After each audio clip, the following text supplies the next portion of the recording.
Y'all ever slipped X-lax in a cheatin' man's pizza?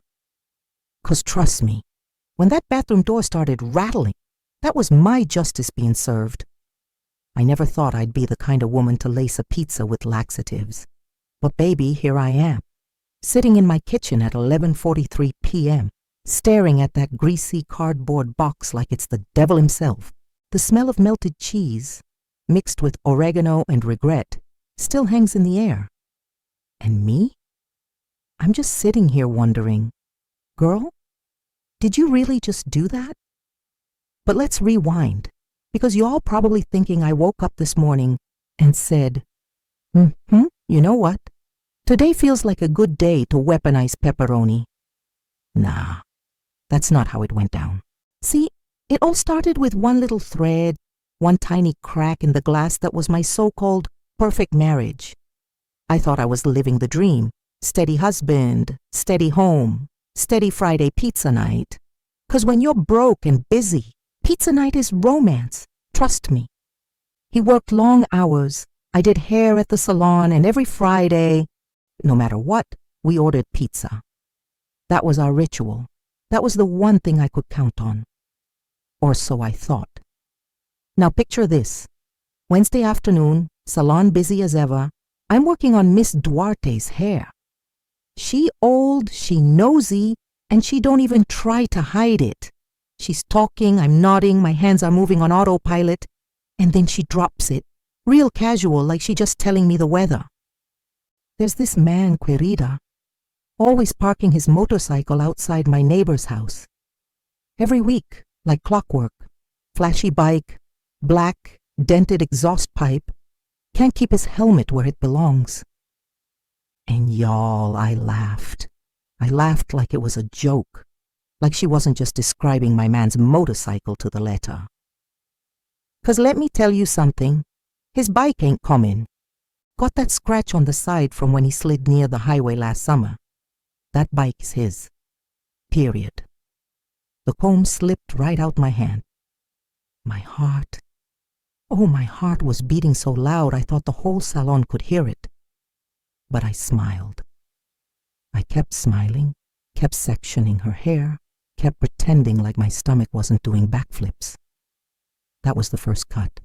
The moment I realized something in my story didn't add up. By the time Friday rolled around, the pizza didn't taste the same. The box wasn't comfort anymore. It was camouflage. A greasy shield between me and a man I suddenly wasn't sure I knew. He sat there chewing, smacking, sipping his soda like he was the picture of innocence. But I watched him, closely. And then it happened. The phone lit up. He flipped it face down. Oh, baby, you don't need no detective degree to know what that means. My throat went dry, my hands shook, but I smiled. I kept my cool. Inside, though, I was a volcano. That's when the thought hit me. The dangerous one. The one I didn't wanna admit, but couldn't bury either. What if the man I love is living a double life? The pizza went cold between us, and I swear, even the pepperoni looked guilty. I went to bed that night, staring at the ceiling, replaying every detail. The late nights, the quick showers, the way he'd put his phone face down like it was a grenade. And suddenly it all clicked. You ever have that moment when your gut screams the truth before your brain wants to believe it? Yeah, that was me. So here I am, a woman with a gut full of suspicion and a husband with a stomach full of lies. And what do? I plan. Not the way a lawyer plans, not the way a saint forgives. No, I plan like a woman scorned. Because let me tell you something right now. There's no fury like a black woman who realizes she's been played for a fool. And baby, that's how we got here. To the pizza, to the laxatives. To me, sitting in this kitchen, whispering to myself, girl, you about to make history or a damn mess. Either way, the box is closed, the plan is set, and the story's just getting started. You ever try to sleep with a storm in your chest? That was me, laying there 2:07 in the morning, staring at the ceiling fan spinning slow, feeling like each turn was slicing through my peace. My man snoring next to me, breathing all heavy like he innocent, like he ain't got the devil in his call log. And me? I'm wide awake, blinking in the dark, fighting the kind of thoughts that don't let you rest. See, it ain't the act of betrayal that kills you first. Nay, it's the doubt. It's the slow poison dripping in your ear whispering, maybe he lying, maybe he's sneaking, maybe you not enough. I felt that poison in my bones. I kept replaying Miss Duarte's words over and over, her voice high-pitched and nosy. Every week, querida, like clockwork. Clockwork. Those words stung. 'Cause if it's clockwork, then that means it's planned, intentional.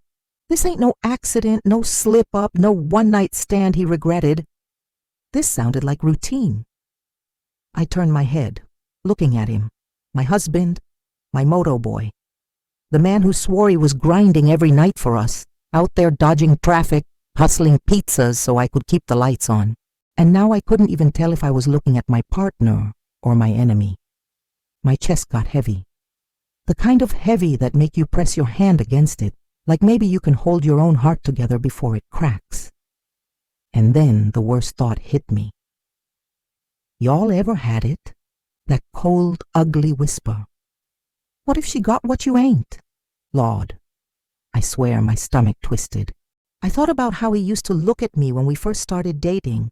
Eyes lit, hands eager, voice soft when he called me baby. When was the last time he looked at me like that?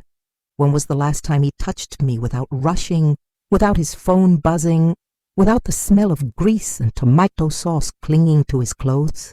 And maybe I could have brushed it off. Maybe I could have told myself I was tripping. But nah. Not after the phone flip.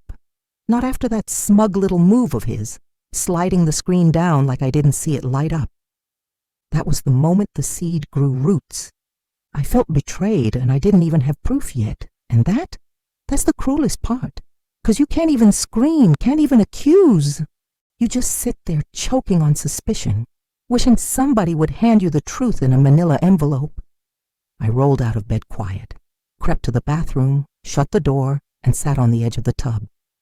My hands shaking, my legs bouncing like I was waiting for a bus that wasn't coming, and I started crying, ugly crying, snot, tears, the whole mess, 'cause it hit me. What if all them nights I was waiting on him, warming his plate, saving his slice, he was out there feeding somebody else's hunger? The shame burned hotter than the sadness. I hated myself for not knowing, for being the fool. And right there, in that bathroom, I made a promise to myself. I said, girl, no matter what, you gonna find out.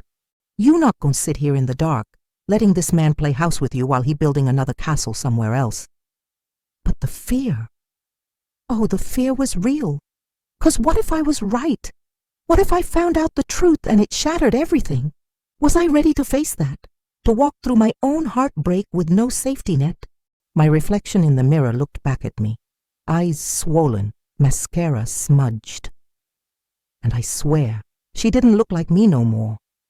She looked like a woman standing at the edge of a cliff, knowing she gotta jump just to find out if she can fly. I wiped my face, splashed water, tried to breathe. You stronger than this, I whispered, but my voice cracked. 'Cause the truth is, strength don't come before the fall. It comes after, and I wasn't there yet. I slipped back in bed, pulled the covers up, closed my eyes tight like I could fake sleep. But even in the dark, my mind was loud.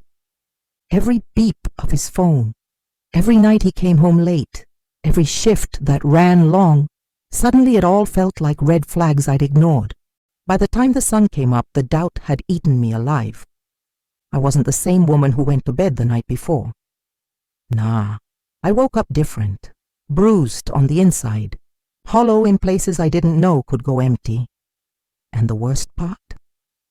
He kissed my forehead that morning, told me he'd see me later, and walked out like nothing was wrong, like he wasn't carrying my whole peace of mind on the back of his motorcycle. That is when I knew with every bone in my body, that I couldn't to keep sitting in the shadows. I had to know, even if it broke me, even if it wrecked every dream I built in this house, I had to know. Because the doubt was killing me faster than the truth ever could. Let me tell y'all, paranoia will turn a regular woman into a full-blown detective with no badge, no budget, and no damn backup. By the next week, I was pacing the kitchen like Olivia Pope had hired me for a scandal. Coffee in one hand, notepad in the other, scribbling down times like I was running surveillance on the Pentagon. He said his late shifts always fell on Wednesdays and Fridays. Funny how betrayal got a schedule, huh? You know how twisted it feels to realize your heartbreak got office hours? But let me back up. 'Cause the moment I decided I was going to follow him, that wasn't logic. It was straight up survival. The doubt had chewed holes in my spirit, and I couldn't sit another night staring at the wall, wondering if my man's pepperoni deliveries came with extra cheese. So I hatched a plan. And when I say plan, I mean messy, desperate, and barely legal. Step 1, I needed wheels. My Honda Civic, bless her tired little heart, was louder than church tambourines. If I followed him in that, he'd hear me 2 blocks away. So I borrowed my cousin Keisha's car, a gray Toyota Corolla, plain as oatmeal, blends in anywhere, perfect for a stakeout. Step 2, disguise. Now when I tell y'all I stood in the mirror putting on that black hoodie, big sunglasses, and a baseball cap, I looked less like a wife on a mission and more like somebody who should be on a wanted poster. But hey, a girl gotta do what she gotta do. Step 3, snacks. 'Cause if you gon' sit in a car at night watching a man on a motorcycle, you need fuel. I packed flamin' hot Cheetos, 2 granola bars, and a bottle of water. Don't judge me. The first Wednesday, I parked 2 houses down, engine off, lights out, praying my bladder held up. My heart was thumping like a drumline every time he came out the door, helmet in hand. And then it happened. He pulled off on that bike, heading into the night like Batman with no cape. And baby, I hit the gas so fast I nearly peeled out the street.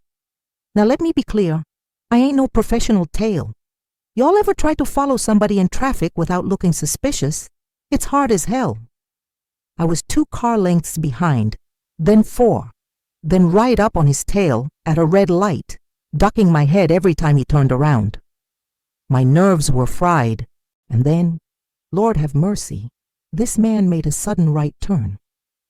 I panicked, swerved after him, and damn near clipped the bumper of a minivan. The driver honked, rolled down her window, and yelled, "Crazy!" And I couldn't even argue, 'cause she was right. My whole body was shaking, but adrenaline had me hooked. He pulled into a neighborhood I didn't recognize. Real quiet, tree-lined, the kind of place where folks water their lawns at 6 a.m. sharp. And then I saw it. His bike, parked outside a cream-colored house with a red front door. I cut my engine, slid down in my seat, peeking over the steering wheel like I was in a spy movie. Minutes passed. Nothing. Then he knocked, the door opened, and my soul left my body. A woman.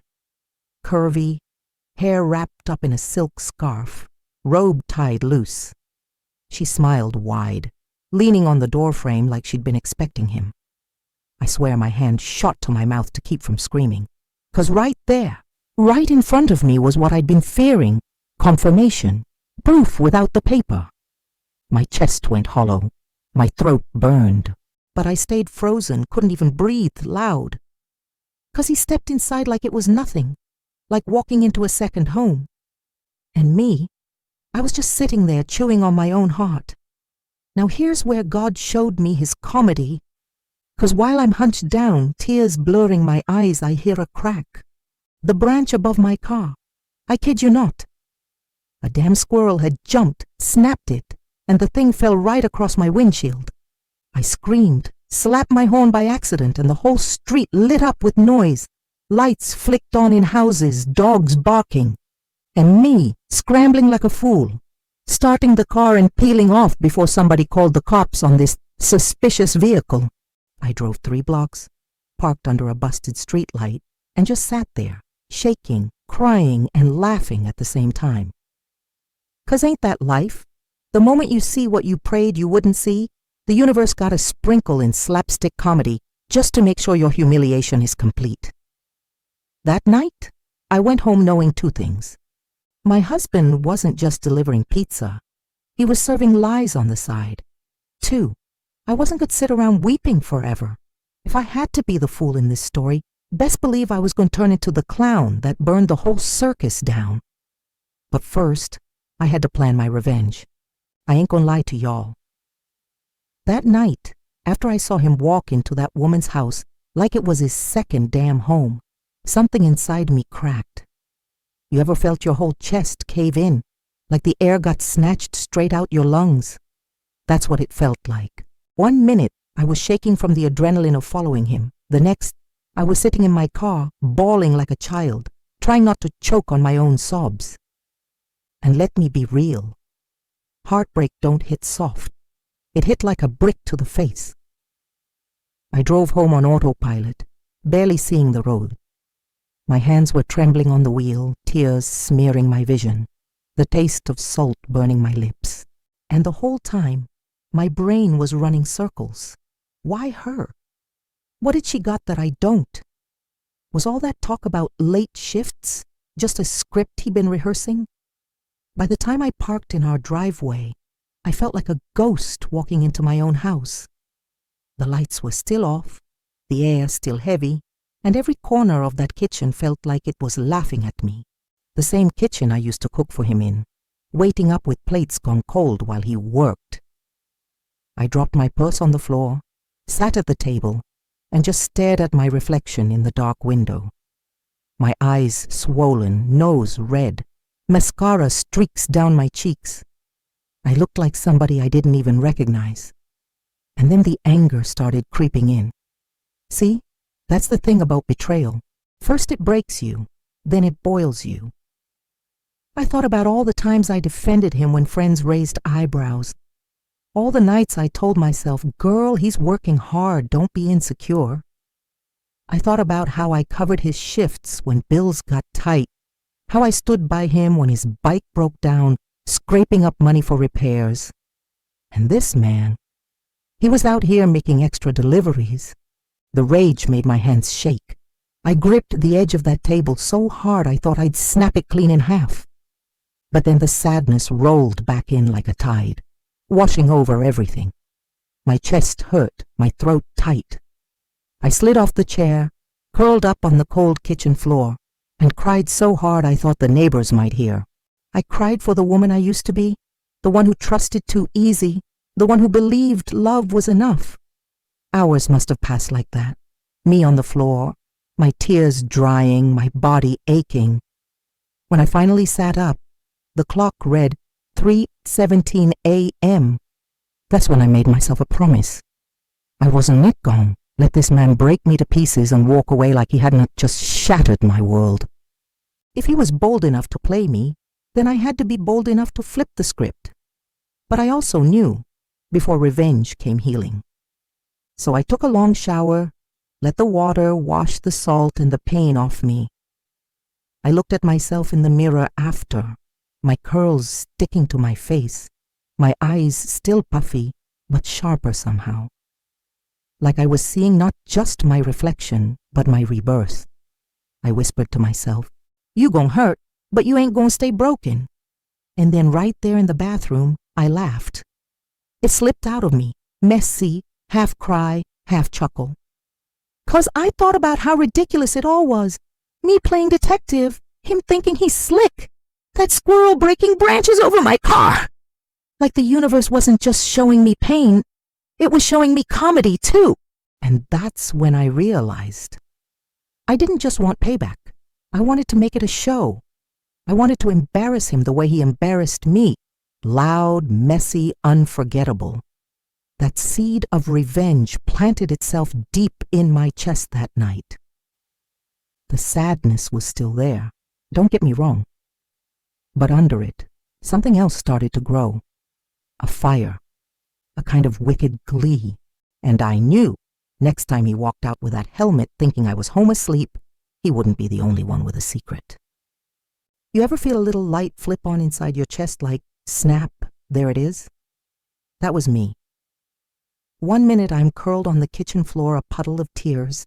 The next I'm sitting up, eyes dry, mind racing with plans. Not nice plans. Not let's talk about feelings plans. The kind of plans that hum with mischief and taste like petty justice. Let me be clear. I didn't become a criminal mastermind overnight. I became a woman who'd been made a fool, and fools don't get to keep their dignity by sitting quiet. So I started small, thoughtful, deliberate, only in the emotional sense.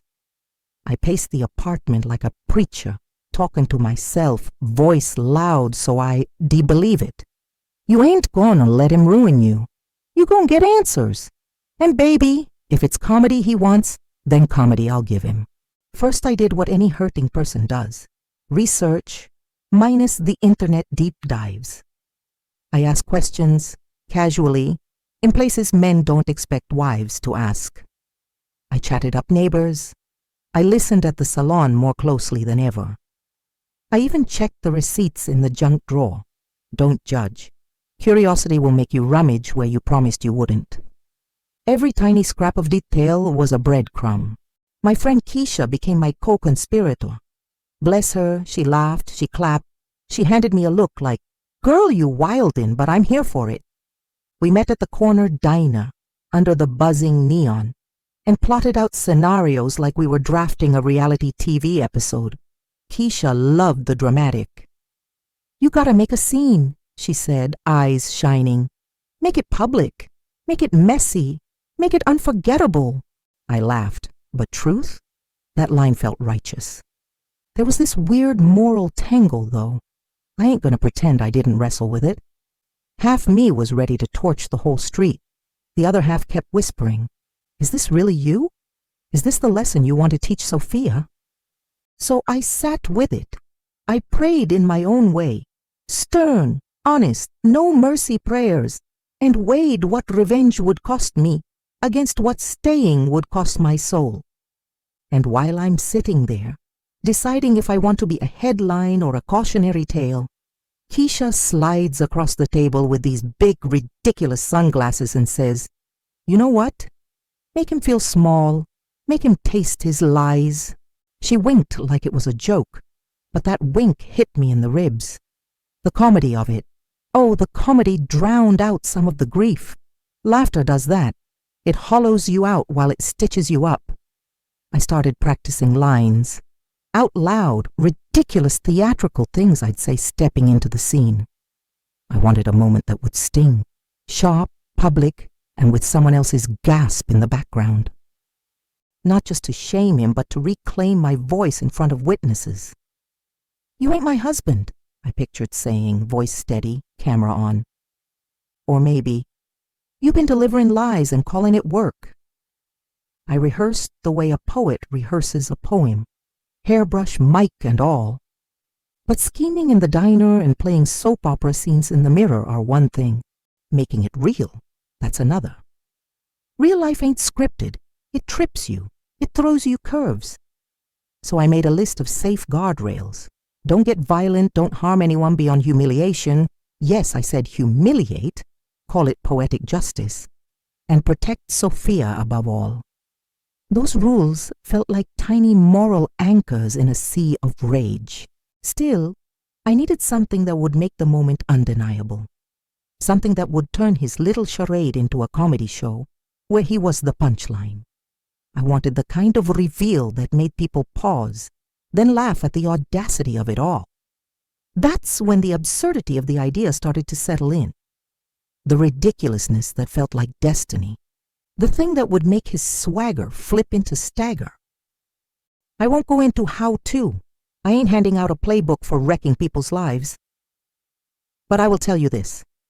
The idea involved his favorite deliveries, the one ritual he leaned on like a crutch, pizza. I imagined the sight, him cruising up, delivering to that red doorhouse, puffed up with self-satisfaction, and then Boom! The very thing that brought him comfort would betray him in the most humiliating way possible.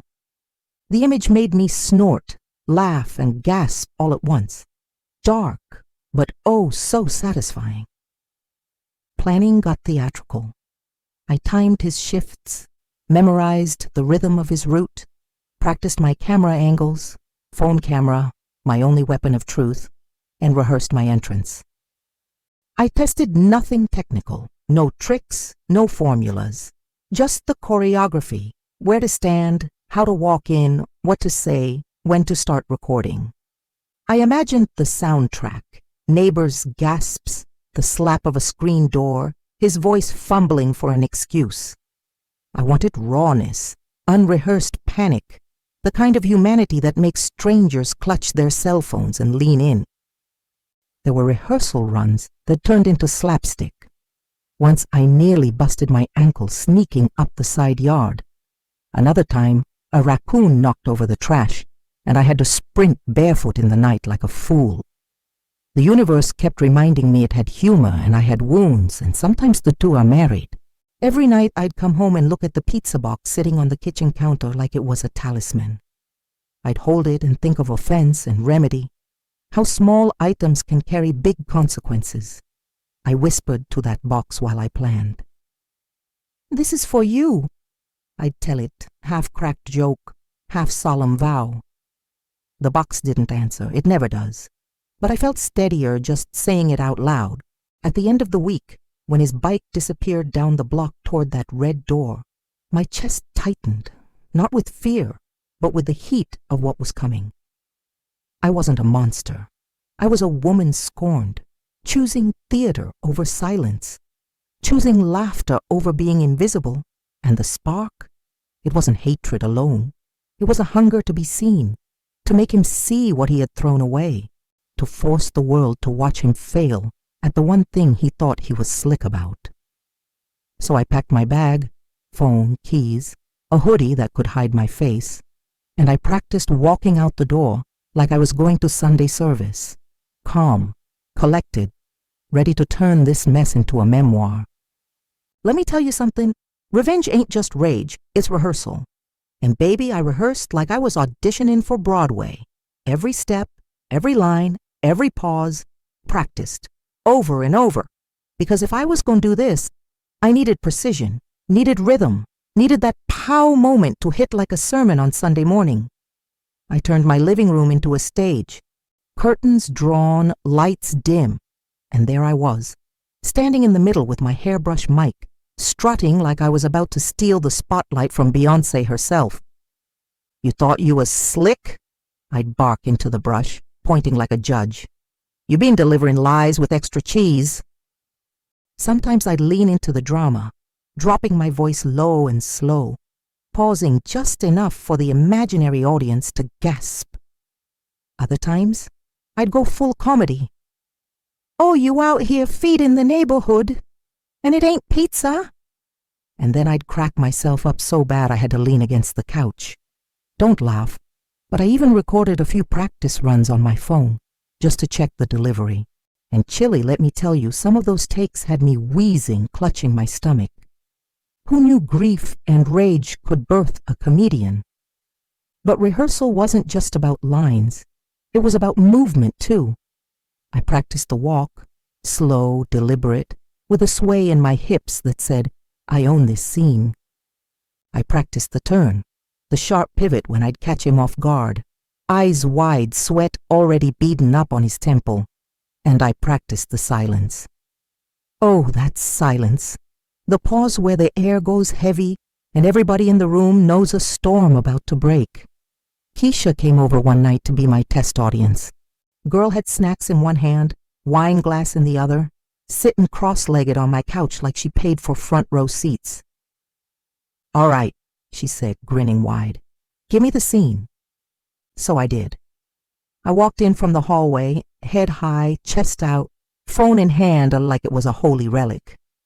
"You think you fooling me?" I said, voice steady, words dripping honey and venom all at once.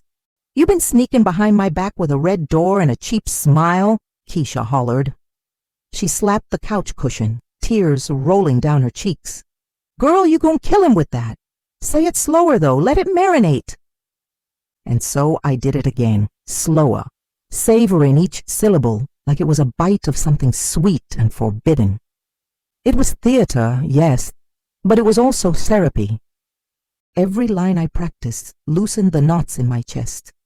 Every laugh with Keisha unclenched my jaw. My house filled with echoes of my voice, reclaiming space, my laughter cutting through the silence he left behind.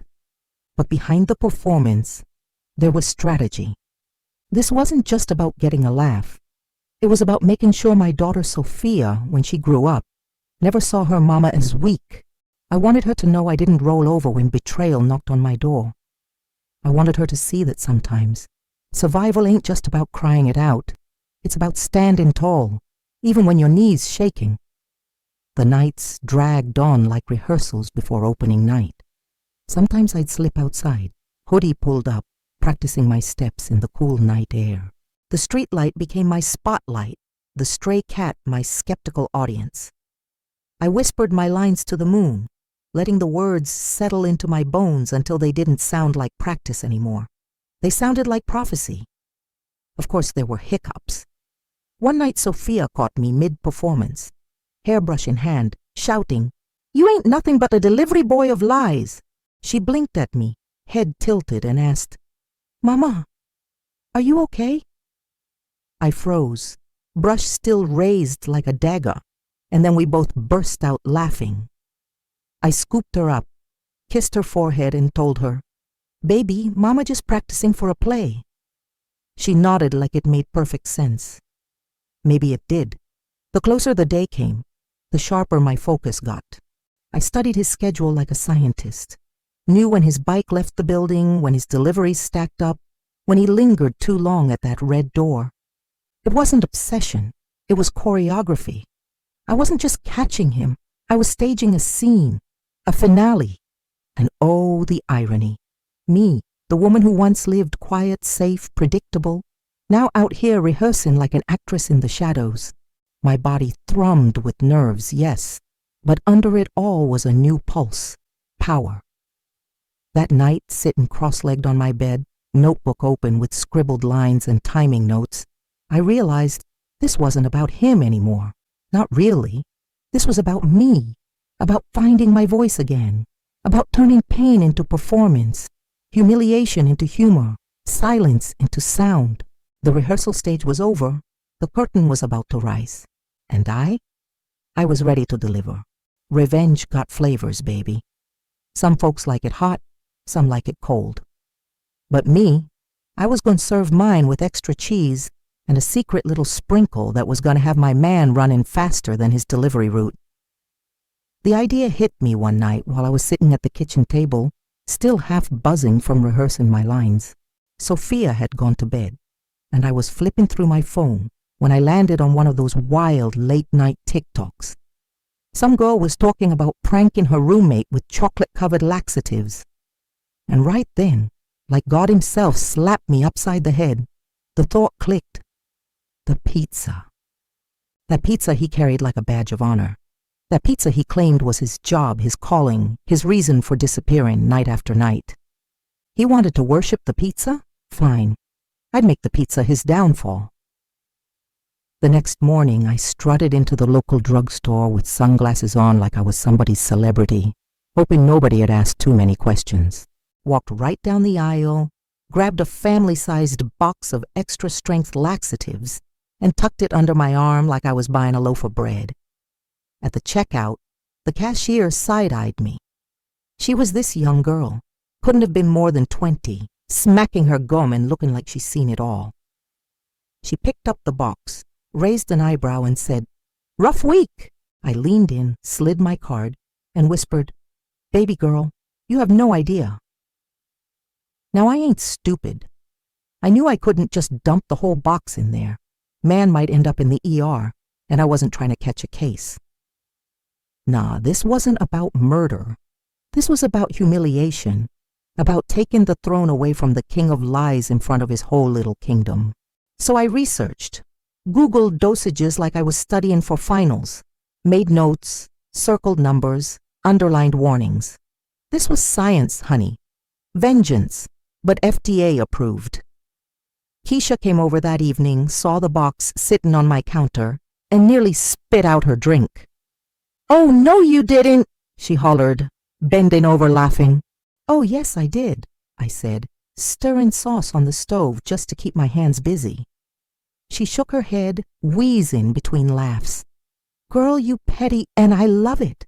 But you better get that dosage right before you turn this into a funeral instead of a comedy show." We laughed till tears streamed down our cheeks, but under that laughter was steel. Because this wasn't just petty, this was poetic. Every late-night excuse, every delivery he swore was just business. It was all going to crumble the moment his stomach betrayed him. The test run came a few days later. I ordered a plain cheese pizza from the same shop he worked at, slipped it into my own kitchen like a spy, and practiced the swap. Gloves on, sprinkle, sprinkle, crust resealed, seamless. I sat there looking at it, grinning like a mad scientist, thinking he ain't ready. But what surprised me most wasn't the thrill of the plan. It was how alive I felt. For weeks, I'd been sinking in sorrow, dragging my heart like a ball and chain. But now, every move, every detail lit a fire in me. My chest felt lighter, my steps quicker. I wasn't just some hurt wife anymore. I was the director of his downfall, the chef of his shame. And let me tell you, just the thought of his face, him sitting all smug with his little side dish, thinking he got away with it right before the cramps hit, phew, I could taste the satisfaction already. I knew it was risky. I knew if anybody caught me, I'd look wild as hell. But at that point, pride beat fear. My mama always said, "Baby, if you gon' act a fool with purpose." And this? Oh, this had purpose written all over it.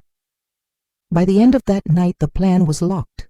I had the box, the dosage, the timing. All I needed now was the stage. And trust me, when the curtain lifted, the whole block was gon' feel it. Listen, plotting revenge ain't tidy. It ain't pretty. It's a mess of nerves, lipstick stains on napkins, and little prayers you whisper to the ceiling. After I'd rehearsed my lines, bought that ridiculous little box of trouble, and practiced my entrance like some off-Broadway star, the next step wasn't about mechanics. It was about timing, theater, and making the world watch when the truth came out. The week felt like one long drum roll. Every night I'd sit on the couch, phone in my lap, watching the clock like it owed me money.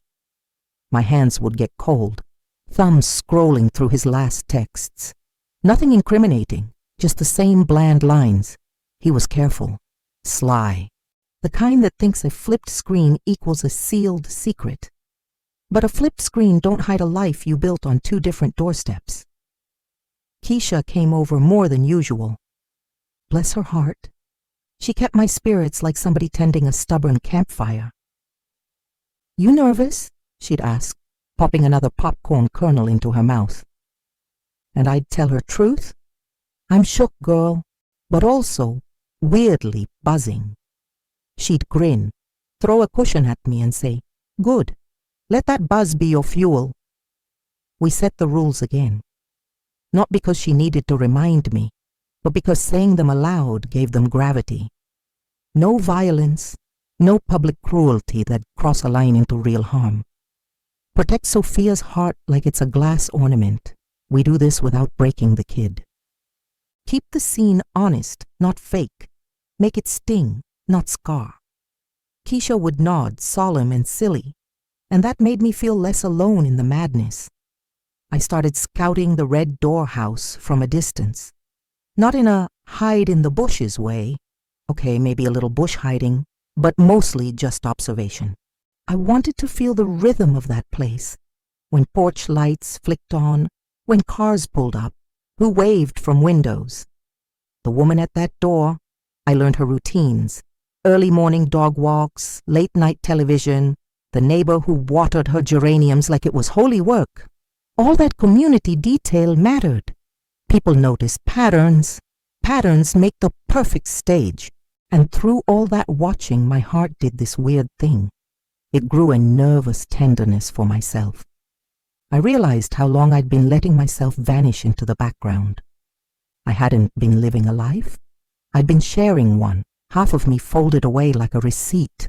Every little observation, every neighbor's wave, every porch light became a reminder that I deserved a life in full color, not just the grayscale of someone else's leftovers. As the plan edged from thought to reality, I kept the execution vague on purpose. I didn't want specifics leaking because that's how things turned from drama into disaster. Instead, I sketched a storyboard in my head. The arrival, the knock, the smug little smile when he thinks he's slick, the sudden interruption, my entrance, the camera catching it all, and finally the moment where the crowd decides whether to gasp or laugh. That image, the crowd's collective gasp, then laugh, kept me steady. One evening, 2 nights before the date I picked, I stood in my kitchen and rehearsed the timing with my phone. I started the camera, then practiced walking in like I had some big proclamation to make. The first take was shaky, hands trembling. The second was better. My voice didn't crack. By the fourth, I could see the rhythm, how long to pause, where to hold my stare, when to let the silence do the work. Keisha kept the snacks coming and kept critiquing like a director. Sharper, she'd say, more edge. And I sharpened. There were moments of real fear. Nights where I lay awake thinking about worst-case scenarios, cops at my door, Sophia seeing something she shouldn't, the man I married turning into the villain I accused him of being. Those were the nights I prayed not for revenge, but for a way out that did not make my hands dirty. But the rage had roots now. It was not only about humiliation, it was about regaining control over the narrative of my life. On the morning the plan landed on the calendar, I did something small and human. I bought Sophia a new cereal her city school, Daunty Carry, and I tucked a little note into her lunchbox that said, "Mama loves you. Always." I wanted to make sure my daughter S. World stayed warm and solid while I walked the tightrope of my own undoing. That note felt like armor. That afternoon, I packed the bag like a performer packing props. Phone charged, battery at full. Sunglasses that would hide eyes if needed. Hoodie that could disappear into a crowd. I tucked a small recorder app into my pocket, only to document, never to weaponize beyond truth. There's a difference between proving something and making a tower of pain for everyone to climb. I vowed to keep it honest. On the ride over that night, the city looked different. Streetlights felt like spotlights. I saw families through windows, couples arguing softly, an old man sweeping his stoop. Life went on, mundane, ordinary, tender, and it struck me that my little theatrical moment would interrupt that. Maybe some folks would laugh. Maybe some would feel awkward. Maybe someone would help him up afterward. I didn't know. I only knew that truth deserved a stage. When the block finally showed the cues, motorbike at the curb, porch light flicks, the neighbor's dog starting to bark, I felt that click in my chest. The show was about to start. Everything I'd rehearsed, every breath I'd practiced, every tear and laugh and sketch and plan came down to this one moment. I pulled my hoodie up, swallowed a prayer and a curse together, and stepped toward the scene. The camera app glowed like a tiny eye in my hand. Tonight, I wouldn't just prove it to myself. I'd make the truth loud enough for anyone nearby to hear. No more secret deliveries, no more muffled excuses. It was time the neighborhood knew what kind of deliveries my husband had been making. And as I walked up, the air smelled like summer rain and fried food from a corner stand. The world seemed to hold its breath with me. All right, so here we go. The night I decided to stop waiting and start acting, every little thing felt louder. The hum of the fridge, the tick of the clock, like they was lining up to be witnesses. I had rehearsed my lines, practiced my walk, and rehearsed the exit like I was in a play with a tight runtime. But rehearsals and reality, chilly, they live in two different zip codes. First, I tightened the perimeter. Not because I was getting paranoid like a movie villain, but because real life needs small logistics if you want it to read like poetry and not tragedy. I made sure Sophia had plans. Sleepover at Keisha's, cartoons cued, phone off. I told her it was a girls' night. She giggled and hugged me like I'd told her I was a superhero. That hug? It's why I was careful. Whatever I did, I kept her shielded. I scoped the block like a realtor. Walked the sidewalk in daylight, noting where porch lights flickered, which yards had good sightlines, who were the likely witnesses. Mrs. Alvarez with her binoculars, she loves her evening shows. The kid who films everything for his feed. The old man who sits on the stoop with his paper. People notice patterns. It helps to know who's watching when the curtain lifts. I wanted the truth out in the open, but I also wanted it told where folks could see and understand. No rumor-mongering, no messy half-truths. Just an honest, loud reveal. There's a part of you that thinks, this can't be real. You can't go through with this. And then another part whispers, girl, you've been living in soft lies long enough. Those whispers grew louder the more I watched him. How he adjusted his helmet, the little swagger when he thought no one was paying attention, the way he cradled the pizza boxes like they were trophies. It stung. It stung bad. I didn't buy anything reckless at first. I bought props, gloves, a plain box, a cheap thermometer, because I'm dramatic and like to keep things neat. A roll of masking tape. Tools that don't sound sinister when you name them. I wanted the scene to look ordinary, so the ordinary would be the perfect shell for revealing the extraordinary. All those small things felt silly in the fluorescent light of the drugstore, but at home they became parts of a script. Keisha, my ride or die, kept me level. We sat up late, mapping exits and entrances, talking through contingencies, not how to hurt, but how to stay safe. What if he flips the route? She asked. What if his phone dies? What if someone brings a dog? We laughed until our sides hurt, because humor was the only way to keep the fear from eating us alive. Laughing made it bearable. Plotting made it possible. I spent my days collecting evidence like a nervous archivist. Blurry photos from my car, timestamps from when he left the building, the kind of tiny details you don't realize are heavy until you stack a dozen of them together. I never touched his phone. No, that line felt too much like betrayal on my part. So I stayed outside the black box and gathered what the world would show me from its edges. Sometimes the smallest thing, an ash on a jacket, a stranger's laugh, says more than a confession ever could. At night I cleaned the counter where the pizza would sit. Sounds petty, right? But rituals steady you. Folding a dishcloth, lining up the knives, placing the box where he'd expect it. Those small rehearsals calmed me. I realized I was setting both stage and boundary. The house was mine to keep. And if he kept stepping out of that contract, the public would see the breach. I practiced the camera work a lot. Not the technical side. Lord knows I wasn't T-lookins to become a filmmaker. But the honest side, framing, holding still, not yelling into the mic like a crazy woman. The phone had to tell the truth without theatrics. It had to show what happened, raw and simple. You ever think about how the camera's point of view can change a story? It makes things real. It presses the moment flat so everyone can read it. That's what I wanted. The flat canvas of evidence, not a dramatized soap. Neighbors matter. I dropped hints like breadcrumbs. Not mean ones, just human ones. You see that bike out front sometimes? I'd say to the mailman. Yeah, been here a minute, he'd answer. Little confirmations built a mosaic. And when people nod and remember and whisper, that hush is a force. Community watches. Community remembers.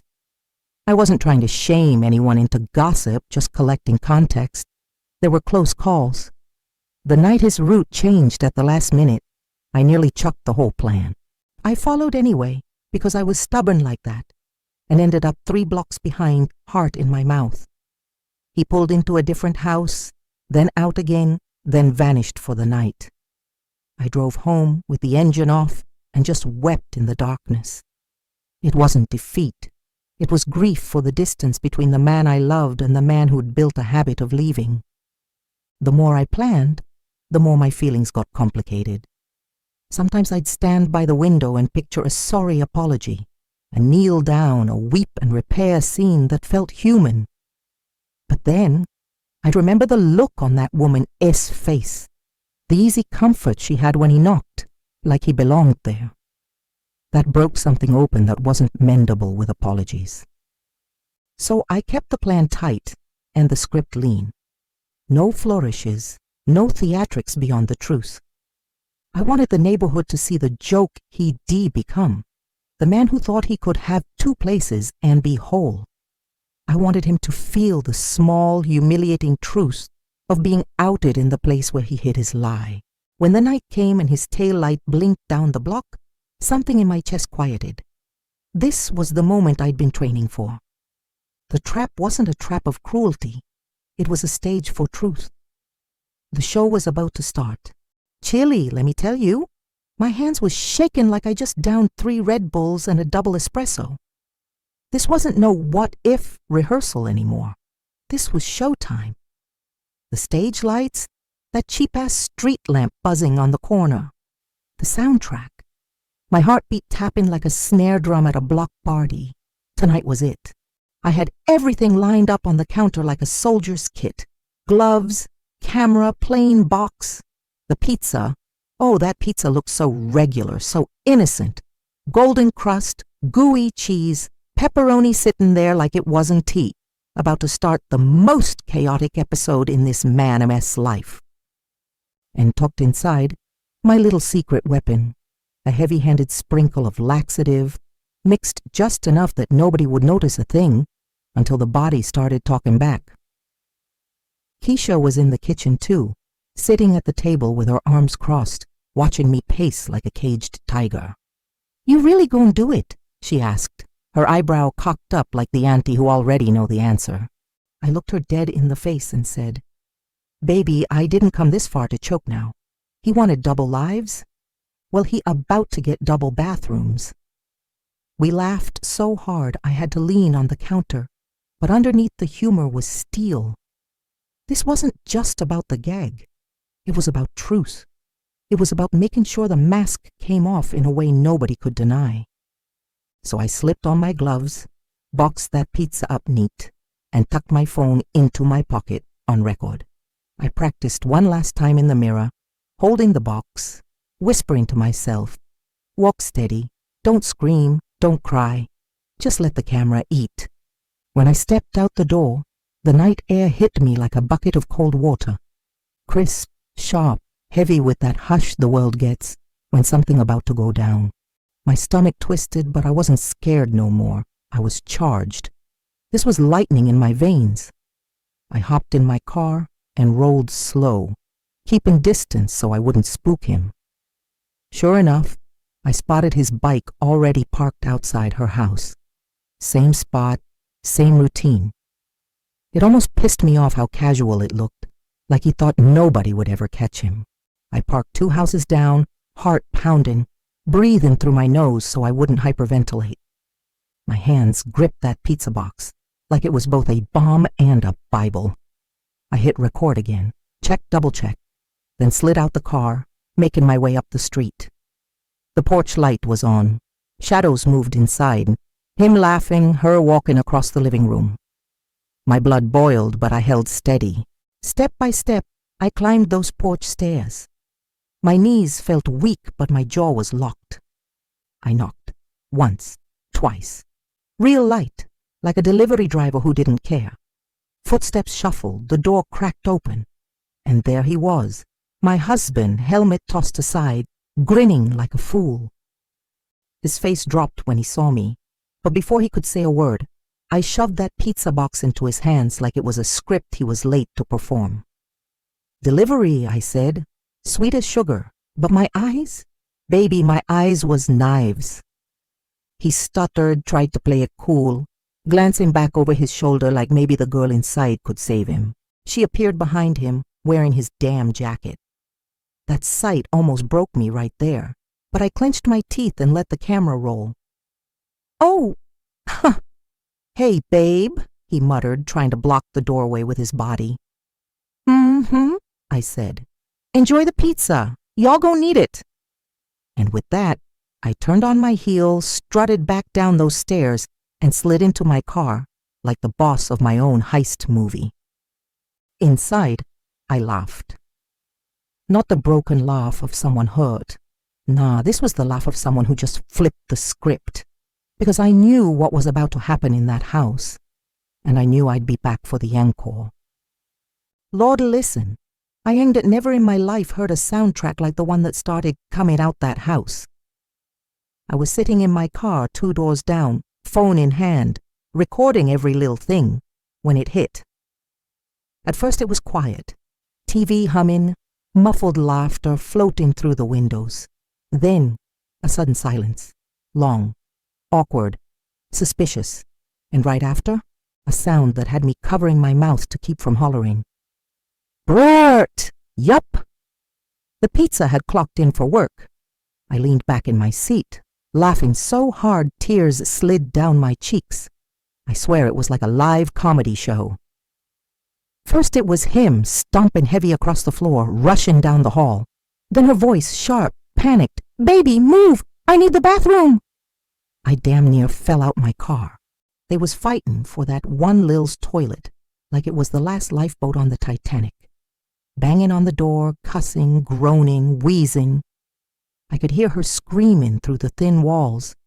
"I'm about to go on myself," while he yelled back, "Hold on, hold on!" Chilly, ain't no hold on when the laxative says time's up. I checked my camera. Battery still good, red dot still flashing. The whole world was about to see this mess, literally.